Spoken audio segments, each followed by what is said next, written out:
भारतवासियों को मेरा सलाम। मैं आपका दोस्त और होस्ट मुजाहिद रजा अय्यूब और आप देख रहे हैं द बेसिक। और आज हम बात करेंगे क्या चाइना को छोड़ भारत आ रही हैं कंपनियां और इसके साथ भारत की मैन्युफैक्चरिंग आउटकम रैंक क्या है उसका भी हम विश्लेषण करेंगे।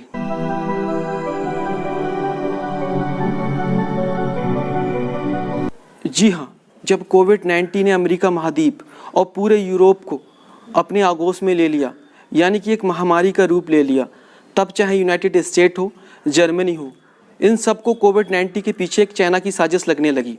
इन लोगों का ऐसा मानना था कि चाइना ने जानबूझकर फैलाया है। इस कोविड-19 के चलते जो कंपनियां चाइना में, चाहे वो यूनाइटेड स्टेट की कंपनी हो, चाहे वो जर्मनी की हो, जो अपना मैन्युफैक्चरिंग करती हैं, अपने प्रोडक्ट बनाती हैं, उन पर दबाव आने लगा और उन्हें चीन छोड़ने के लिए आदेश जारी कर दिए गए। फिर क्या था, भारत में अटकलों का दौर शुरू हो गया।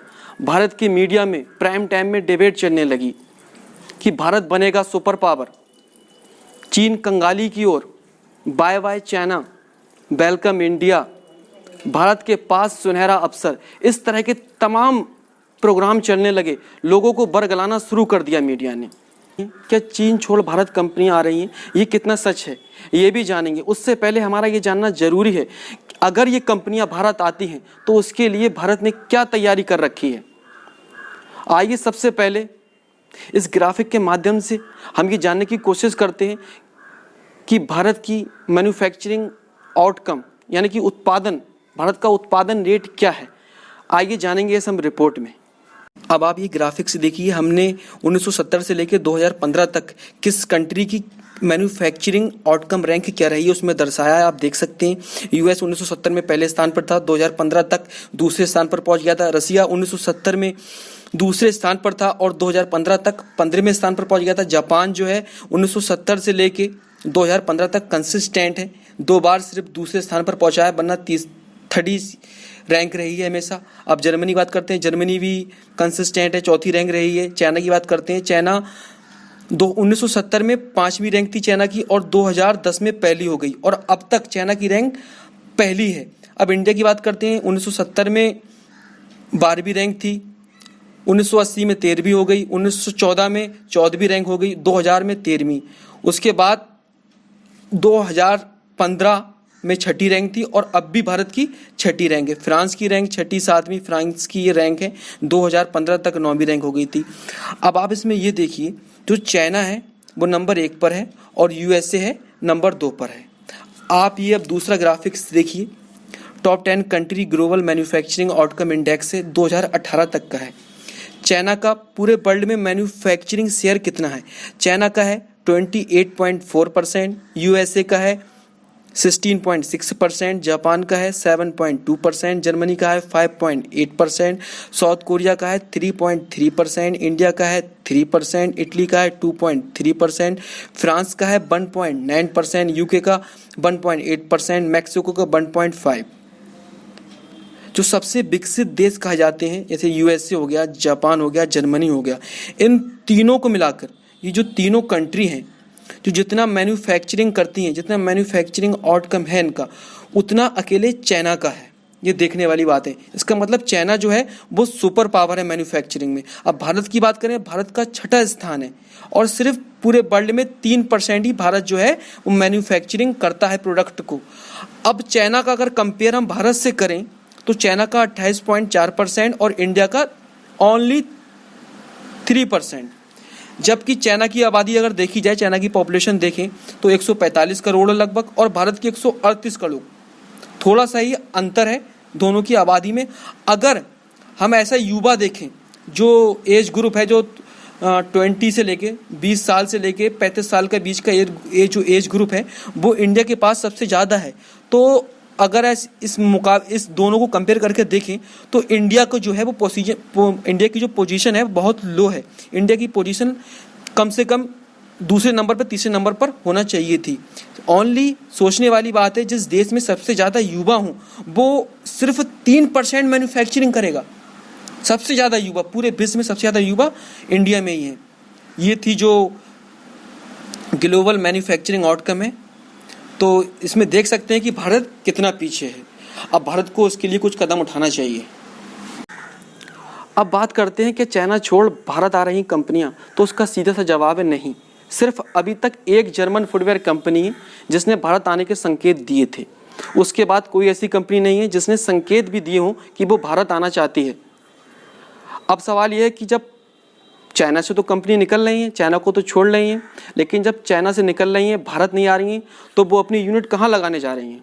तो उसका सीधा सा जवाब है वियतनाम, क्योंकि वियतनाम जो है वो चाइना का पड़ोसी मुल्क है और वहाँ की जो इकोसिस्टम है वो चाइना जैसा ही है।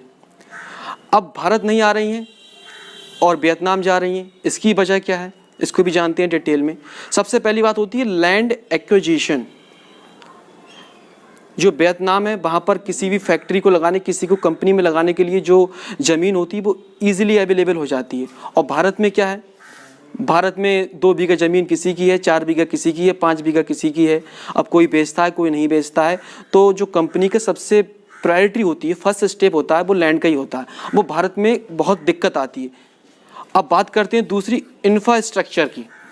जी हाँ, वियतनाम का जो इंफ्रास्ट्रक्चर है बहुत ही सिंपल है। अब वियतनाम में आप कोई यूनिट लगाना चाहते हैं, कोई फैक्ट्री लगाना चाहते हैं, अब जो फैक्ट्री लगती है वो तो शहर से, सिटी से बाहर ही लगेगी, थोड़े आउट एरिया में लगती है। तो वियतनाम की पॉलिसी क्या है, वियतनाम में जहाँ भी ज़मीन अवेलेबल होगी वहाँ पर आप इंडस्ट्री लगा सकते हैं, कोई अपनी एक यूनिट लगा सकते हैं। और वियतनाम का ये रूल है, वहाँ तक सड़क और बिजली वियतनाम की सरकार जो वो पहुँचाती है, लेकिन भारत में ऐसा नहीं है। अब तीसरी बात करते हैं, तीसरा इसका जो इशू है वो है पॉलिटिक्स। आप जानते ही हैं भारत की पॉलिटिक्स कितनी गंदी है। अगर कोई फैक्ट्री लगती है तो नेता को भी चाहिए, विधायक को भी चाहिए, मंत्री को भी चाहिए। तो ये भी इशू है दूसरा। और नंबर 4 जो इशू है वो है NGT, नेशनल ग्रीन ट्रिब्यूनल। ये एक संस्था है भारत की जो कि आप कोई कंपनी लगाना चाहते हैं, कोई एक यूनिट लगाना चाहते हैं, कोई उद्योग लगाना चाहते हैं, तो ये जो है एक सर्टिफिकेट देती है। उसमें ये होता है कि आप कितना प्रदूषण कर रहे हैं, कितना प्रदूषण करेंगे, इसमें क्या क्या जो होगा उसके हिसाब से आपको सर्टिफिकेट दिया जाता है कि आप इकोसिस्टम को तो इफेक्टेड नहीं कर रहे हैं, आप इन्वायरमेंट को तो इफेक्टेड नहीं कर रहे हैं। ये भी एक बहुत बड़ा रूल है। भारत की जो NGT है उससे सर्टिफिकेट लेना बहुत ही कठिन बात है। अब जो सबसे अहम इशू है वो है करेंसी का। वियतनाम की जो करेंसी है वो डोंग है और ये क्रॉलिंग करेंसी है, और जो इंडिया की करेंसी है वो फ्री फ्लोटिंग है। अब करेंसी का रोल क्या है इसमें, क्रॉलिंग क्या होती है, क्रॉलिंग करेंसी क्या होती है, और तुम्हारा फ्री फ्लोटिंग पैटर्न क्या होता है, इसमें अब जान लेते हैं डिटेल में। क्रॉलिंग का मतलब ये होता है कि अगर वहाँ की जो सरकार है उसने जो उसकी करेंसी है उसको फिक्स कर रखा है, मान लीजिए $1 70 रुपये का है, तो वहाँ अगर बढ़ता है तो एक लिमिट है, 100 तक जाएगा, अगर घटता है तो 40 तक आएगा, एक लिमिट है, इससे ज़्यादा ना बढ़ सकता है ना घट सकता है। और इंडिया की जो करेंसी है वो है फ्री फ्लोटिंग। फ्री फ्लोटिंग में अगर मान ली $70 रुपये का है तो डॉलर की कीमत 10 रुपये भी हो सकती है, 5 रुपये भी हो सकती है, और बढ़ता है तो डॉलर की कीमत 150 रुपये हो सकती है, 200 रुपये हो सकती है। ये मेन स्टेप है। इससे कंपनी को क्या प्रॉफिट होता है, जो कंपनी होती है, जो अपनी पहले स्ट्रेटेजी बनाती है कंपनी, उसे मालूम हो जाता है कि अगर जो डॉलर है वो इतने रुपए चल रहा है, 70 रुपये चल रहा है, तो अगर हम प्रॉफिट करेंगे तो इतने % तक गेन कर सकते हैं, इतने % तक लॉस कर सकते हैं। तो कंपनी को उसमें प्लानिंग करने में आसानी हो जाती है। और सबसे अहम बात यह है, नंबर 6 स्टार्टिंग प्रोसेस। अगर आप भारत में कोई एक मिनी उद्योग या कोई कंपनी या कोई मैन्युफैक्चरिंग इंडस्ट्री डालना चाहते हैं, तो भारत में कम से कम उसको स्टार्टिंग करने में 2 महीने, 3 महीने, 4 महीने, भारत का प्रोसेस इतना स्लो है कि 4 से 5 महीने लग जाते हैं। आप यही सोच लीजिए, अगर आप एक आय प्रमाण पत्र, इनकम सर्टिफिकेट बनवाने जाते हैं तो 15 दिन लगते हैं। तो एक इतनी बड़ी कंपनी को एक लाइसेंस लेने में कितने दिन लगते होंगे भारत में। और जहां वियतनाम की बात करें, वियतनाम का प्रोसीजर 3 से 4 दिन का है। 3 से 4 दिन में वियतनाम को सर्टिफिकेट मिल जाता है, सरकार से अप्रूवल मिल जाता है। यही वजह है कि जो कंपनियां हैं वो भारत को छोड़ वियतनाम में शिफ्ट हो गई। वियतनाम का जो ज्योग्राफिकल एरिया था वो चाइना के पास भी था, उन्हें दिक्कत भी नहीं हुई। और जो इंडिया का एटमॉस्फेयर है, जो इंडिया की जो यहाँ पर राजनीति है, और जो भी ये कुछ स्टेप हैं जो मैंने आपको बताए, इनकी वजह से वो भारत नहीं आई। तब की जबकि होना ऐसे चाहिए था कि भारत आना चाहिए था, क्योंकि भारत में सबसे ज़्यादा युवा हैं। अब भारत क्यों नहीं आई? भारत आने की वजह ये जो मैंने स्टेप बताए हैं आपको, ये सारी भारत ना आने के वजह के स्टेप हैं। इसलिए भारत कंपनियां नहीं आती। भारत जो कंपनियां बाहर से आती हैं उनको ये प्रॉब्लम फेस करना पड़ती हैं, और कोई कंपनी नहीं चाहती है कि उन्हें इतनी प्रॉब्लम का सामना करना पड़े।